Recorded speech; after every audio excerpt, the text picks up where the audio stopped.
Hello দর্শক, আসসালামু আলাইকুম। Welcome back to my channel. আজ আমি আপনাদের তৈরি করে দেখাবো সেমাই আর ডিম দিয়ে খুবই মজার এবং ক্রিস্পি একটি নাস্তার রেসিপি। দর্শক, রেসিপিটার জন্য এখানে আমি কিছু সেমাই নিয়েছি, আর অবশ্যই সেমাইগুলো এভাবে লম্বা দেখে নিতে হবে। এখন আমি এই সেমাইগুলোকে মাঝখান থেকে ছোট ছোট টুকরো করে কেটে নেব।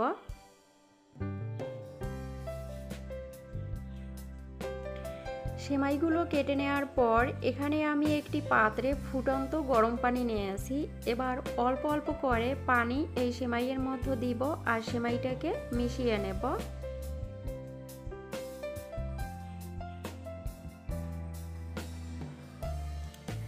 তো সেমাইটাকে এই ফুটন্ত গরম পানি দিয়ে ভালোভাবে মিশিয়ে নেওয়ার পর এরকমের হবে। এখন আমি এটাকে ঢাকনা দিয়ে প্রায় 5 মিনিটের মতো একটু রেস্টে রাখবো। আর এখানে আমি 2টা সিদ্ধ আলু নিয়েছি, আর আলুটাকে আমি একটি গ্রেটারের সাহায্যে গ্রেট করে নিয়েছি। তো এখানে আমি 5 মিনিট পর ফিরে আসলাম, আর দেখুন এ পর্যায়ে কিন্তু সেমাইগুলো ফুলে ডাবল হয়ে গেছে। আর এখানে সেমাইয়ের পানিটাও খুব ভালোভাবে এই সেমাইতে চুষে নিয়ে আসে। এ পর্যায়ে কিন্তু একদম নরম হয়ে গেছে সেমাইগুলো।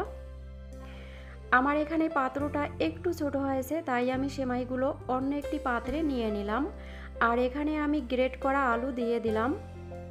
তো এখন আমি কিছু মশলা ব্যবহার করব। প্রথমে দিয়ে দিলাম 1 চা চামচের মতো ভাজা মরিচের গুঁড়া, 1 চা চামচের মতো চাট মশলার গুঁড়া, অল্প একটু গরম মশলার গুঁড়া, আর 1.5 চা চামচের মতো ভাজা জিরার গুঁড়া, 4 থেকে 5টার মতো কাঁচামরিচ কুচি, আর একটি বড় সাইজের পেঁয়াজ কুচি, স্বাদ বুঝে লবণ। এখন এই মশলাগুলো খুব ভালোভাবে মেখে নিতে হবে।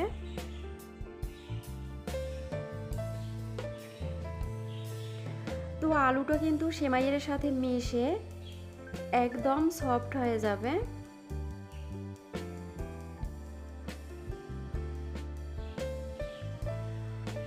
তো মশলাগুলো এই সেমাইয়ের সাথে ভালোভাবে মেখে নেওয়ার পর এখন আমি এখানে দিয়ে দিব 3 থেকে 4 টেবিল চামচ পরিমাণ আতপ চালের গুঁড়া। তবে চালের গুঁড়ার পরিবর্তে কিন্তু কর্নফ্লাওয়ারও দেওয়া যাবে। তো এখন দিয়ে দিব একটি ডিম। এখন এই চালের গুঁড়া এবং ডিমকে এই সেমাইয়ের সাথে ভালোভাবে আবার একটু মেখে নিতে হবে।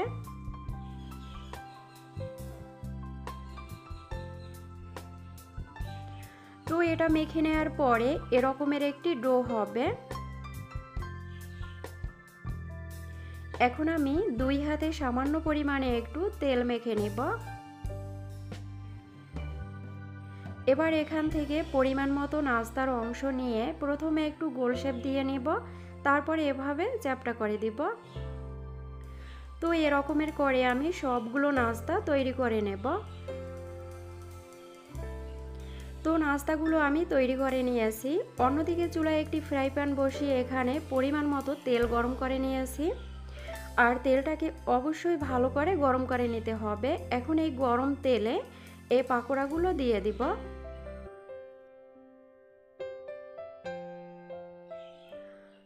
তো এবার পাকোড়াগুলো দেওয়া হলে চুলার আঁচ মিডিয়ামে রেখে প্রায় 3 থেকে 4 মিনিটের মতো উল্টে পাল্টে ভেজে নিতে হবে। আর এই পাকোড়াগুলো ভাজার সময় চুলার আঁচ বেশি হাই হিটেও দেওয়া যাবে না, আবার একদম লো হিটেও করা যাবে না, মিডিয়ামে রেখে এটাকে ভেজে নিতে হবে। তো এই পর্যায়ে কিন্তু এই পাকোড়াগুলো খুবই ক্রিস্পি হয়েছে, আর দেখুন কালারটাও খুব সুন্দর এসে গেছে। এ পর্যায়ে পাকোড়াগুলো আমার ভাজা হয়ে গেছে। এখন আমি এই পাকোড়াগুলোকে একটি পাত্রে তুলে নেব। তো এরকমের একটি স্টিলের ছাঁকিতে নিয়ে নেব, এতে করে পাকোড়ার যে এক্সট্রা তেল থাকবে সেটা ঝরে পড়ে যাবে। তারপরে আমি কিচেন টিস্যুর উপরে এই পাকোড়াগুলো নিয়ে নেব। তো একইভাবে আমি সবগুলো পাকোড়া ভেজে নিয়েছি। পাকোড়াগুলো ভাজার পরে গরম গরম একটি পাত্রে পরিবেশন করে নিলাম। তো দর্শক, দেখলেন তো কত সহজে হয়ে গেল সেমাই আর ডিম দিয়ে খুবই লোভনীয় একটি নাস্তার রেসিপিটা ভালো লাগলে চ্যানেলটি সাবস্ক্রাইব করার অনুরোধ রইল। আল্লাহ হাফিজ।